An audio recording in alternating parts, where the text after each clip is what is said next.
에베소서 5장 7, 8절에서 27절 말씀을 통해서 정의와 공의를 흐르게 하라라는 제목으로 함께 말씀을 나누고자 합니다. 오늘 본문의 말씀은 이스라엘 백성들이 그 배타적인 선민주의와 또 맹목적이고 미신적인 그러한 어떤 하나님의 나를 기다리는 모습들 뿐만 아니라 형식적이고 기복적인 종교 행위와 또 그들의 혼합주의적 신앙을 비탄하는 그런 말씀입니다. 이런 모습들을 가만히 살펴보면 오늘날 우리가 살아가는 그 모습 속에서 과연 하나님께서 우리에게 원하는 것이 무엇인가를 잘 살펴볼 수 있는 그런 말씀인 것 같습니다. 사실 우리가 살아가는 이 세상은 그리 만만한 또 그리고 원만한 그런 세상은 아닌 것 같습니다.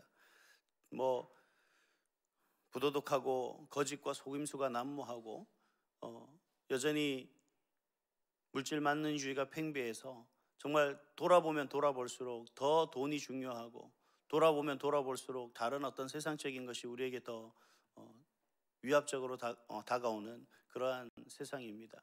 믿을 것이 하나도 없는 또 우리가 본받을 만한 것들이 눈에 보이지 않는 이 세상 속에서 하나님은 우리에게 공의와 정의를 행하라, 정의와 공의를 행하라 라고 그렇게 말씀하시는 것을 볼 수가 있습니다. 과연 우리가 정의와 공의를 행하는 것이 또 어떤 삶인가를 우리가 고민하지 않을 수가 없게 하는 그런 말씀이 오늘 본문의 말씀인데, 과연 이 정의와 공의를 행하는 것이 여러분 무엇이라고 생각하십니까?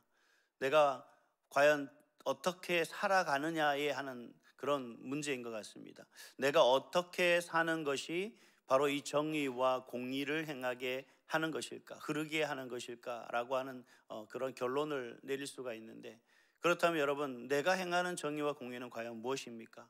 바로 오늘 성경 말씀 속에서 가만히 보니까 내가 정의와 공의를 행한다는 건 내가 이 세상을 정의롭게, 이 세상에 진정한 공의가 나타나도록 실현되도록 하는 어떤 그 무엇인가가 아니라 내가 하나님의 사람으로서 어떻게 살아가느냐 하는 부분에 대해서 이야기하고 있는 것을 우리가 발견할 수가 있습니다. 한 예로 신약성경 마태복음 25장에 보니까 신랑을 맞이할 준비를 하는 10처녀의 비유가 나오는 것을 볼 수가 있습니다. 그리고 슬기로운 5처녀와 그렇지 못한 5처녀를 통해서 성경은 우리에게 무엇을 얘기하냐면 그 신랑을 맞이할 준비를 제대로 하고 있었던 처녀들에 대해서는 슬기로운 처녀들이라고 일컫습니다. 무슨 얘기냐면 신랑을 맞이할 등불을 준비하는데 10명 모두 다 등불을 준비했지만 그 5명은 그 등불의 기름도 같이 준비한 그러한 사람이라는 거죠. 미리 그날을 위해서 준비하고 계획하며 나아가는 삶을 이야기하고 있는 것이 아니냐는 겁니다. 여러분, 우리가 하나님 그리고 하나님이 우리를 통해서 구원하신 마지막 그날, 그리스도의 재림의 그날을 위해서 우리가 기다리며 나아가는데, 과연 우리가 맹목적으로 그날이 올 거야, 오늘만 버티면 돼, 아니 우리가 조금만 버티면 돼 라고 하는 그 맹목적인 그러한 그날을 기다리는 삶이 아니라 우리가 이 땅에서 하나님의 사람으로서 주님 오시는 그날을 기뻐하며 즐거워할 그날을 대비하며 준비하며 살아가는 그 삶이 진정한 정의와 공의를 행하는 삶이다라는 겁니다. 그렇다면 내가 정의로운가, 내가 공의를 행하고 있는가를 우리는 무엇을 통해 살펴볼 수 있습니까? 바로 내 자신을 통해 살펴볼 수 있습니다. 내 자신을 진단함으로 바로 살펴볼 수가 있다는 거죠. 그러기 위해서 우리는 먼저 무엇을 진단해야 됩니까? 내가 정의와 공의를 행하기 위해서 내가 먼저 내 자신이 어떤 모습이 되어야 되느냐? 먼저 나의 예배를 진단해야 됩니다. 나의 예배를 진단한다는 것은 내가 드리는 이 예배가 과연 누구를 위한 예배인가, 그리고 무엇을 위한 예배인가를 우리가 한번 생각해 봐야겠습니다. 많은 사람들이 예배의 목적, 예배의 본질을 잊고 살아갈 때가 많다는 거죠. 특히 오늘 본문에 보면 이스라엘 백성들이 하나님 앞에 제사를 드리는, 그리고 하나님의 백성으로 살아가는 그 삶의 모습 속에서 하나님의 백성이라는 본질, 아이덴티티를 잃어버린 상황 모습 속에서 하나님만이 아닌, 그리고 하나님을 위한 그런 모습들이 아닌 다른 인간적인 요소들을 배제하지 않고 그대로 그들의 삶과 그들의 예배 속에 그대로 이어져 가고 있는 모습들, 혼합해서 살아가고 있는 모습들을 보고 있는 것을 볼 수가 있습니다. 내가 드리는 이 예배가, 나의 예배가 하나님을 기쁘시게 하는 예배인가? 나의 예배가 진정 하나님께 드려지는 예배인가? 이 예배가, 나의 예배가 정말 하나님이 받으시기에 합당한 예배인가를 우리가 진단하지 않고 드리는 이 예배는 나의 예배죠. 정말 나의 예배입니다. 나를 위한 예배입니다. 하나님을 위한 예배가 아니라, 하나님께 드리는 예배가 아니라 나를 위한 예배, 내가 생각하고 내가 바라고 내가 원하는 것을 이루고자 하는 그러한 요청이고 요구이고, 용서하고 들으십시오, 땡깡입니다. 하나님의 기뻐하시는 그 뜻과는 아무런 상관없이, 하나님께 드리는 그러한 모습과는 전혀 상관없는 그런 예배를 내가 드리고 있지는 않은가를 우리 스스로를 진단해야 된다는 겁니다. 저도 가만히 보면 어렸을 때 그런 생각이 있었습니다. 빨리 예배 끝나고 오늘 축구하러 가야지. 빨리 예배 끝나면 지금 왜 이렇게 목사님 설교가 길어? 나 빨리 지금 친구들하고 어디 가야 되는데, 뭐 어렸을 때니까요, 소개팅 하러 가야 되는데, 친구들과 놀러 가야 되는데, 이러한 생각 속에서 예배가 드려지는 그 예배가 정말 누구를 위한 예배입니까? 나를 위한 예배가 아니겠습니까? 이런 형식적이고 습관적인 예배가 과연 나의 예배가 아닌가를 우리 스스로를 진단해야 된다는 겁니다. 또 한 가지는 내가 드리는 그 예배가 주님이 빠진 예배인가를 진단해야 된다는 겁니다. 예수가 그리스도이시고 그 예수가 정말 길이요 진리요 생명이 되시는 사실을 내가 확신하는 가운데, 그 믿음을 통해서 내가 하나님 앞에 올바른 신앙 고백으로 드리는 예배인가, 아니면 정말 하나님께서 나를 이토록 사랑하셔서 그 예수를 보내주신 하나님의 그 놀라운 사랑에 내가 감사하며 드려지는 예배인가. 더 나아가서 정말 이 모든 것에 내가 하나님 앞에 예배하지 않고서는 내가 도저히 견딜 수 없는 그런 간절함으로 드리는 그 감격의 예배인가. 이러한 요소들이 우리에게 가장 중요한 거죠. 그러나 우리 여타 다른 이유 때문에 정말 하나님께 감사하는 마음 없이 어쩔 수 없이 하나님 앞에 드리는 예배들은, 여러분, 이 모든 예배는 왜곡된 예배입니다. 무엇이 왜곡됐습니까? 진리가 왜곡됐다라는 거죠. 하나님의 사랑으로 말미암아 우리를 구원하시게 됐다는 그 사실, 그리고 그것을 믿는 믿음이 사라진 예배는, 그것이 진정한 진리이고 그것이 본질인데, 이것들이 왜곡되어진 상태에서 드리는 예배는 과연 이게 하나님이 받으실 만한 그런 예배이냐라는 부분입니다. 이 모든 것들이 결여된 그러한 예배를 하나님은 형식적인 예배, 하나님이 받으실 만한 예배로 인정하지 않는다고 오늘 성경 말씀에서는 이야기하고 있습니다.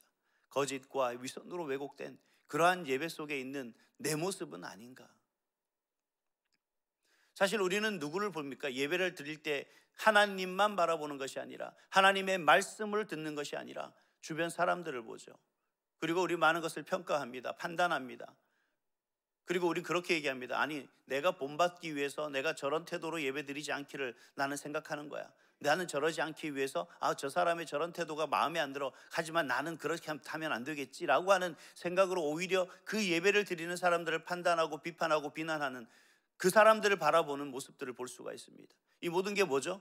내가 드리는 이 예배, 내가 하나님만을 바라보는 것이 아니라, 내가 듣는 이 말씀이 하나님의 말씀으로 듣는 것이 아니라, 여전히 뭐예요? 진리와 본질은 왜곡된 채 형식적이고, 또 그 속에서 드려지는 예배에 진정한 하나님이 빠진, 주님이 빠진 그런 예배 속에 우리가 나아가고 있지는 않은가를 명확하게 판단해야 된다는 거죠. 여러분, 이러한 예배를 통해서 살아가는 삶이 하나님의 사람의 모습이라는 겁니다. 이게 바로 정의이고 공의라는 거죠. 그렇기 때문에 오늘 우리 삶의 모습 속에서 정의와 공의를 행하라, 흐르게 하라라고 하는 말씀은 세 번째로 이런 말씀입니다. 삶이 곧 예배라는 겁니다. 여러분, 나의 예배를 진단하고 그 예배 속에서 주님이 빠지지 않은, 정말 하나님이 빠지지 않은 그 예배를 드리는 사람의 삶이 어떻게 나타나느냐라는 것이죠. 하나님의 요구하심이 바로 24절, 우리가 지금 오늘 설교 제목이기도 합니다만, 그 말씀이 바로 정의와 공의를 흐르게 하라라는 겁니다. 행하게 하라는 겁니다. 나를 통해서 하나님의 정의와 하나님의 공의가 흐르도록 하라라고 하는 것이 하나님의 우리를 향한 요구이시라는 겁니다. 예배의 외형보다 정의와 공의를 실천하는 삶이 더 중요하게 하나님께서는 여기시고 계신다라는 거죠. 근데 여기서 앞에서도 서두에서도 말씀드렸습니다만, 정의와 공의는 다름 아니라 하나님을 향한 하나님의 사람으로서 살아가고 하기를 원하는 우리가 하나님을 믿는 사람에서 삶의 모습이다. 그것이 바로 예배로 나타나야 되고, 그 예배는 예배 속에서만 끝나는 것이 아니라 그 예배의 그 모든 모습들이 바로 우리 삶 가운데 나타나야 된다라는 거죠. 교회 안에서 예배하는 그 시간만큼은 하나님의 사람으로서의 어떤 그 본질적인 모습들을 드러내기를 원하신 것으로 모든 삶의 모습, 하나님의 사람으로서의 의무와 사명을 다했다라고 하는 것은 정말 우리는 그 강한 비바람 가운데 촛불을 펴놓고 이것이 나의 믿음이다라고 하는 표현하는 것과 다를 바 없다라는 겁니다. 그 강한 비바람에 한 자루의 촛불이 견딜 수 있겠습니까? 그 믿음은 피우자마자 꺼지겠죠. 하나님이 바라시고 원하시는 것은 우리의 삶의 모든 모습 속에서 하나님을 향한 그 마음, 하나님을 향한 그 감격과 하나님이 우리에게 주신 놀라운 사랑과 은혜 속에서 우리가 이 땅에서, 아니 이 세상 속에서 내가 예배자로서의 삶을 뿐만 아니라 하나님을 믿는 사람으로서의 삶을 그대로 영위해 나가면서 그들에게 보여주는 그 삶의 모습이라는 겁니다. 예배 시간에서의 거룩이 예배 시간에서의 거룩으로 끝나는 것이 아니라 밖에 나가서 살아가는 삶 속에서도 그 거룩이 나타나야 되는 것이며, 하나님이 우리에게 주시는 그 은혜에 대한 감격과 감사가 예배 시간에만 나타나는 것이 아니라 우리의 삶의 일상 가운데서도 나타나야 한다라는 거죠. 제가 박영선 목사님을 참 좋아합니다. 그 박영선 목사님이 그 설교했던 내용 중에 한 부분들을 이렇게 유튜브 영상에서 제가 봤는데 마음에 와닿는 게 뭐냐면 그런 부분이에요. 어떤 미국에 있는 개척교회 목사님이 참 이게 한 달 내내 한 명도 교회를 오지 않는다는 거죠. 교회를 개척했는데. 그래서 그 목사님이 그런 얘기를 하더라는 겁니다. 박영선 목사님에게 묻더라는 거, 어떻게 해야 되느냐? 뭐 어떻게 하느냐? 나가 일을 해라. 그런데 예수 믿으면 천당 간다, 천국 간다, 이런 얘기 절대 하지 말아라. 그냥 세상적인 얘기를 해라. 아니 목사가 돼서 복음을 전하지 않으면 어떻게 됩니까? 그 결론적으로 박영선 목사님 하시는 말씀이 그냥, 아니 들을 만한 사람이 들을 수 있는 것이 값진 복음인데 들을 준비도 안 된 사람들에게 복음을 전한다고 그들이 듣냐? 아니 그만한 자존심도 없냐? 라고 이야기하는 그 내용을 제가 보면서 제가 이런 마음을 가졌습니다. 여러분, 세상 사람들이 물질 만능주의에 빠져 그가 가지고 소유하고 있는 것들을 자랑하며 나아갈 때 이 세상에 그 어떤 것도 바꿀 수 없는, 어떤 것과도 비교할 수 없는 하나님의 크신 사랑의 은혜를 우리가 입었는데, 여러분 그만한 자존심도 없습니까? 내가 하나님을 믿고 살아가는 하나님의 사람이라는 그 자존심도 없이 세상 사람들과 똑같이 어울려서 그런 물질적인 것을 자랑하고 명예를 자랑하며 그들과 똑같이 세상적인 비판과 비난 속에서 살아가는 그 인생이 어떻게 하나님의 사람으로 구별될 수가 있냐라는 겁니다. 여러분, 우리가 지켜야 될 건 자존심은 내가 하나님의 사람이라는 거예요. 비록 세상이 부도덕하고 세상에 많은 사람들이 비난하고 비판하고 세상을 욕한다 할지라도 나는 하나님의 사람임을 온전히 믿고 하나님을 의지하며 살아가는 사람임을 보여줄 수가 있어야죠. 이것이 바로 우리가 놓치지 말아야 할 자존심입니다. 이게 바로 정의와 공의를 흐르게 하는 삶인 줄 믿습니다. 하나님이 바라고 원하시는 건 뭡니까? 더럽고 추한 이 세상 속에서 똑같이 그들 모습 속에서 이리 갈까 저리 갈까를 방황하며 살아가는 그 모습이 아니라 어떻게든 세상의 세파 속에서 온갖 비난과 고난의 화살을 맞는다 할지라도 묵묵히 하나님을 믿는 믿음으로 살아가기를 애쓰고 노력하고자 하는 그 삶을 하나님이 바라고 원하신다라는 거죠. 그 모든 것 끝에는 우리의 그 모든 고난과 환난 속에서 이제는 영원이라는 것으로 보상해 주는 하나님 나라의 그 삶을 우리에게 허락해 주시겠다고 약속하신 그 약속으로 말미암아 우리에게 이러한 요구를 하시는 것입니다. 여러분, 주님이 다시 재림하는 그날 우리가 하나님의 자녀로 하나님의 백성으로 회복되는 그 삶을 살 줄 믿습니까? 영원한 그 삶이 우리에게 주실 줄 믿습니까? 그렇다면 여러분, 우리는 준비를 해야 됩니다. 기름을 준비해야 돼요. 내가 기름이 되어야 됩니다. 이 힘들고 거친 세상 속에서 하나님이 우리에게 허락하신 이 믿음을 지키기 위해 여러분, 많은 환난과 비난 속에서도 참된 하나님의 사람이라는 그 자존심을 지키며 온전히 하나님의 사람으로 교회의 예배뿐만 아니라 이 세상의 삶에서도 온전히 녹아낼 수 있는 그러한 삶이 저와 여러분의 삶이 될 수 있기를 간절히 소망합니다.